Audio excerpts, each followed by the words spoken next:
السلام علیکم ورحمۃ اللہ وبرکاتہ۔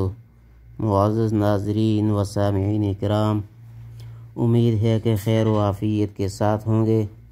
آج قربانی کے متعلق چند معروضات آپ کے گوش گزار کرنا چاہتا ہوں۔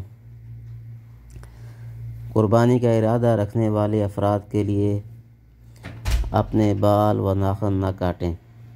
حضرت ام سلمہ رضی اللہ تعالی عنہ رسول اللہ صلی اللہ علیہ وسلم کا ارشاد نقل فرماتی ہیں کہ آپ صلی اللہ علیہ وسلم نے فرمایا، جب ماہ ذی الحجہ شروع ہو جائے اور تم میں سے کسی کا قربانی کرنے کا ارادہ ہو تو اسے چاہیے کہ وہ جانور ذبح کرنے تک نہ اپنے جسم کے بال کاٹے اور نہ ہی ناخن تراشے۔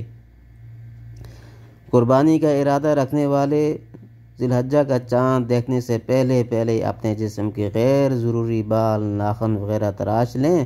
چاند نظر آنے کے بعد قربانی کرنے تک اپنے بال